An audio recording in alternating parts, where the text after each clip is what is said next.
This channel does not promote any violent, harmful, or illegal activities. All content provided by this channel is meant for an educational purpose only. ঢাকায় ভারত বিদ্বেষ মনোভাব চরমে। গতকাল ঢাকা শহরে মিছিল করেছে তিসরি ইনসাফ পার্টি। এই উগ্র মৌলবাদী দাঙ্গাবাজদের এসকর্ট করে নিয়ে গেছে পুলিশ। তারপর ঢাকার বাইতুল মসজিদের কাছে দাঁড়িয়ে তিসরি ইনসাফের নেতা মিনহাজ প্রধান হুমকি দিয়েছেন, কলকাতা, আগরতলা ও উত্তর পূর্বাঞ্চলের সেভেন সিস্টার্স তারা দখল করবে। বাংলাদেশ ও ভারতের মানচিত্র নতুন করে আঁকা হবে। মিনহাজ হুমকি দিয়েছে ভারতের পতাকা বদলে দেওয়া হবে। আর বাংলাদেশের সরকার ঢাকার রাস্তায় দাঁড়িয়ে ভারতের পতাকা বদল দেওয়ার এই হুঙ্কারে রীতিমতন ইন্ধন দিচ্ছে। তাও কখন ইন্ধন দিচ্ছে? ভারতের বিদেশ সচিব বৈঠক করতে ঢাকা যাচ্ছেন তার ঠিক আগেই। চট্টগ্রাম নিয়ে লাফালাফি করেন না। আপনারা যদি চট্টগ্রাম নিয়ে লাফালাফি করেন, আমরা কলকাতা, সেভেন সিস্টার, আগরতলা সবকিছু নিয়ে টান দেব এবং মরহুম আব্দুল হামিদ খান বাসানির পূর্ণ মানচিত্র নিয়ে নেব। আমরা ভারতকে খন্ড খন্ড করে ছেড়ে দেব। ভারতের মধ্যে পতাকা, কালেমার পতাকা উত্তোলন করে ছেড়ে দেব। ভারত শাসন করবে মুসলমান। এটা এরকম উস্কানি দেওয়া হচ্ছে। বলুন, ভারতেও মানুষ আছে, আমাদেরও সেন্টিমেন্ট আছে। এখন বাংলাদেশ এরকম, ওখানে কি হয়ে গেল কি যে রিটায়ার্ড আর্মি, মতলব মৌলবাদীকে তো ছেড়েই দিন। আমরা দেখছি কি কোর্টে আইনজীবীরা এরকম কথা বলছে কি যে কেউ চিন্ময় কৃষ্ণ হয়ে ওনার হয়ে লড়াই করবে, আমরা ওদেরকে মেরে দেব, চিন্ময় কৃষ্ণকে ফাঁসি দাও। তারপরে কালকে দেখলাম কি আর্মি, ওখানকার যে আর্মির লোক আছে ওরা বলছে কি আমরা কলকাতা দখল করে নেব। তো এটা তো ঠিক না। আমরা এটাও আমি জানি না এটা সত্য কি আমি একটা নিউজ রিপোর্ট পড়ছিলাম, ওখানে বলা হয়েছে কি ওখানকার বর্ডার সিকিউরিটি ফোর্স আমাদের ভারতে ঢুকে 3 কিলোমিটার ঢুকে কেউ এক মন্দির করছিল, মন্দিরটা থামিয়ে দিল। তো এটা তো খুব মতলব দেখে আমার আশ্চর্য হচ্ছে কি বাংলাদেশকে কি হয়ে গেল, হঠাৎ কি হয়ে গেল এরকম। যেদিন সেটা ওরা করতে পারবে না, সেদিন ট্রেনের চাকায় সাইকেলের পাম্প দিয়ে হাওয়া দেওয়া হবে। ওটা সম্ভব কখনো? আমরা পৃথিবীর তৃতীয় শক্তিধর দেশ। ওদের কি আছে, কি করবে?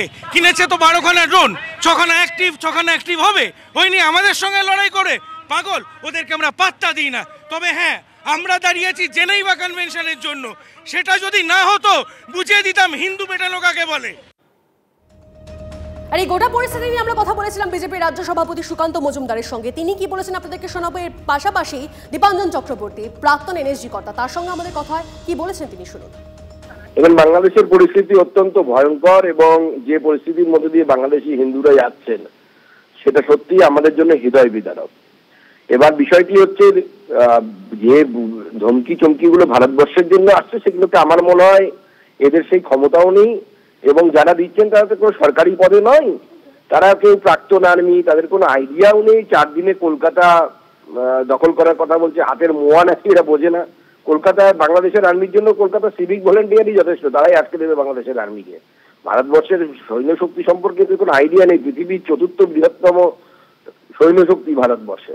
তবে আমাদের বাংলাদেশ একটা জিনিস দেখিয়ে দিয়েছে যে ইসলামিক ধর্মান্ধতা, উগ্রতা কোন জায়গায় পৌঁছতে পারে তার একটি নিদর্শন হচ্ছে বাংলাদেশ। সেজন্য পশ্চিমবঙ্গবাসীকে সচেতন হওয়া উচিত এবং যে সমস্ত রাজনৈতিক নেতারা ভোটের জন্য তোল্লা দেয় এদেরকে, এই ধরনের ফেনাটিক যারা আর কি, অর্থাৎ যারা উগ্র মানসিকতা তাদেরকে যারা তোল্লা দেয়, সেই সমস্ত রাজনৈতিক দলকেও তাদের দলের মধ্যে থাকা হিন্দুদেরকে সচেতন হওয়ার সময় এসেছে।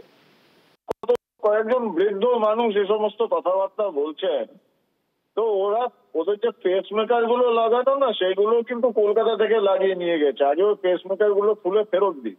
দ্বিতীয় প্রশ্ন হচ্ছে, দেখুন 9/11 এর কথা আশা করি মনে আছে, টুইন টাওয়ার ধ্বংসের কথা, এবং ওসামা বিন লাদেনকে আফগানিস্তান তারা আশ্রয় দিয়েছিল এবং সেখান থেকে ষড়যন্ত্র করে 9/11 হয়। তারপরে আফগানিস্তানের কি ভবিতব্য ছিল সেটা যেন বাংলাদেশের এই উগ্রপন্থীরা মনে করে। কলকাতা দখল তো ছেড়ে দিন, ভারতের সীমান্তে পা রাখলে আমরা ওই মাটিতে, ভারতের মাটিতে ওদের আমরা কবর দেব, গোলাপ ফুলও দেব, তাতে কোনো সন্দেহ নেই। যদি ক্ষমতা থাকে, কলকাতা অনেক দূরের কথা, ভারতের সীমান্তে পেরিয়ে একটা পা রাখুক।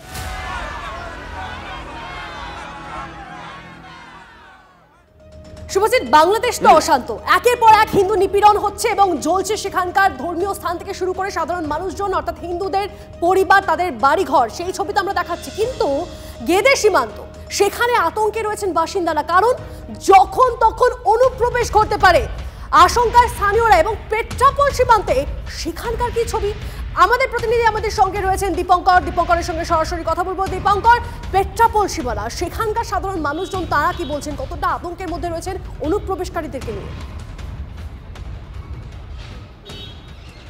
দেখো, একদমই পেট্রাপোল সীমান্তে যে সমস্ত মানুষজন বাংলাদেশ থেকে আসছেন তাদের বেশিরভাগের মানুষের মধ্যেই কিন্তু আতঙ্ক লক্ষ্য করা যাচ্ছে। অনেকে পরিষ্কার করে বলতে চাইছেন না, কারণ তারা বলতে সাহস পাচ্ছেন না। কোথাও গিয়ে তাদের একটা ভয় কাজ করছে যে ওই দেশে যখন তাকে ফিরে যাবেন তখন অবস্থা আরও ভয়ঙ্কর হবে, তাদের বাড়িতে হামলা হতে পারে, এই সব আশঙ্কা থেকে তারা কথা বলতে চাইছেন না। কিন্তু যারা বলছেন তারা বলতে বলতে কেউ কেউ কেঁদে ফেলছেন, কেউ কেউ এই গোটা ঘটনাটাকে ব্যাখ্যা করতে গিয়ে বলছেন যে কিছু মানুষ আছেন বাংলাদেশে যারা চাইছেন এই গণ্ডগোলটা ক্রমশ বাড়ুক, আর সেই কারণেই কিন্তু এই ধরনের ঘটনা। এবং এই যে 4 দিনের মধ্যে কলকাতা দখল করে নেব বা এই ধরনের যে সমস্ত বিক্ষিপ্ত কথাগুলো বলা হচ্ছে, সেই কথাগুলো কিন্তু আসলে এই গণ্ডগোলটাকে জিইয়ে রাখা বা বাড়িয়ে দেওয়া, এটাই বলছেন। এবং এগুলো যে বাংলাদেশের মানুষের জন্য ভালো কিছু হবে না সেটাই কিন্তু তারা বলছেন। এবং তারা চান শান্তিতে বসবাস করতে, শান্তিতে থাকতে, এই শান্তি ফিরিয়ে আনার জন্য আতঙ্ক রয়েছে, অবশ্যই সেই বিষয়টা স্পষ্ট হয়ে যাচ্ছে। অনেক ধন্যবাদ তোমাকে দীপঙ্কর।